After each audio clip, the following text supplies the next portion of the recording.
I haven't put this body in a dress in years, so honestly, I honestly don't even know. We're in for a shock today. So Abby Bailey has a sense of humor about the ups and downs of life, including Tourette's. What kind of dress are we looking for here? I'm looking for a lace dress. If y'all know who Hailey Bieber is, I want her dress, except not strapless. I like the sleeves. How do you feel about this one, Abby? That one's pretty cute. We can get an eye braid. It doesn't have to come and watch. With generations of women in her corner toasting a happy day that Abby Bailey never thought could happen. Where's Mimi and them? Look.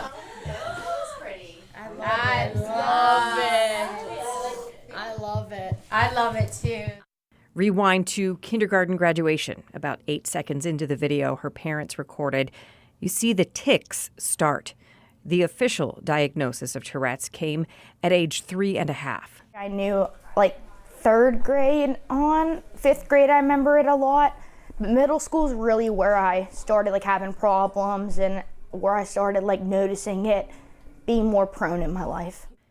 Abby's mom, Colleen, would put ice packs on her to calm the effects of Tourette's, which includes involuntary movement and OCD, obsessive-compulsive disorder.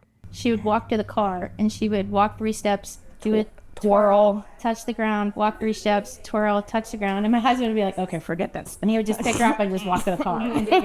When I would lay in bed, I'd have to tell my mom, like, do I have to tell you everything I do, say, think, act? But every day I had to add another word onto it. So it'd be a whole long saying, and God forbid I didn't say it before I went to bed. Like, it just blew up. Abby's condition was very severe. She'd had symptoms since about 3 years of age, and it had been progressive. She actually injured herself, breaking fingers, breaking ribs by these inadvertent movements. All you want is to be able to protect your kids, and you want to be able to solve their problems. And when you can't, it's devastating.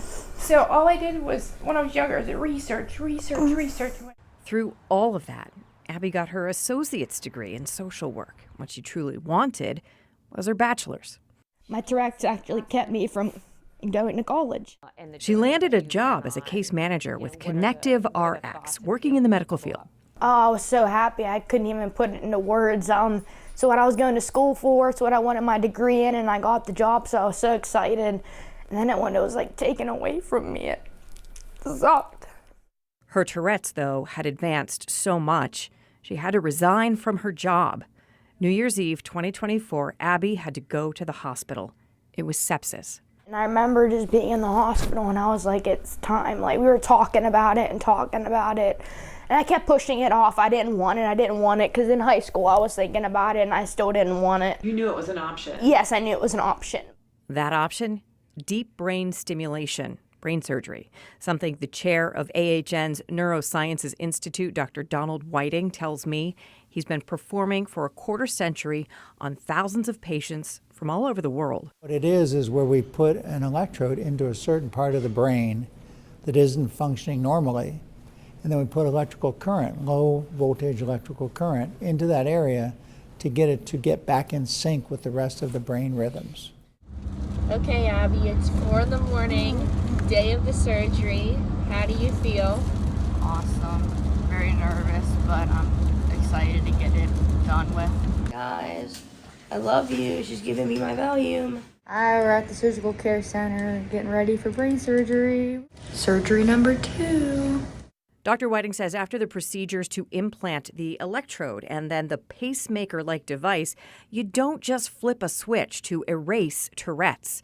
Programmers spend months programming Abby's hardware, navigating 64,000 settings. Everybody gets surgery and they say, oh, I want to wake up and be better. Well, this isn't like that. This is like buying you a guitar, and then you learn to play it. And the more you practice, the better it gets. With us, the more we program till we get to that right setting, the better it gets. But it's when they turn the battery on that I felt like a sense of happiness. Describe that to me. So you felt a difference when they just turned the battery on? I felt like my life was like coming back.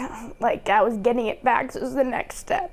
It's happy. Yeah, it is. These are happy tears. Yeah. 4 visits to recalibrate and adjust the amps. You can feel every amp they go up. Oh, wow. They'll go, we're cranking you, Abby, and Abby's like, I can feel it in my nose. Yeah. Yeah. A taste in her mouth. Metal, I get a taste of metal in my mouth, or like one side, depending on where side the electrodes are on. I can feel one side of my brain like burning or the other side burning. So it took her probably about 3 months to get to where it was, but you know, we have a really great team who does great programming, and she got to where all of her symptoms are gone, all of them. You say that phrase, all of her symptoms were gone. That just makes you choked up because you're giving her life back. Fast forward to October. Let's just go shopping. But he's like, I'm thinking about proposing to Abby. What do you guys think? And we're like, go for it. Like, that would be awesome. Abby's boyfriend, Shane Smith, popped the question on the beach. She said yes. We're very happy together. He's a country boy. While she plans her October wedding, she's going back to college at Robert Morris University for that bachelor's degree in healthcare administration. And one more thing, she got her old job back. What was it like for you, sort of your first day back on the job? I saw all my old friends. I saw my old bosses. It was amazing. Everyone was like, how are you doing? Oh my gosh. Abby and her family are grateful for Dr. Whiting and his team. I just thank him for everything he's done.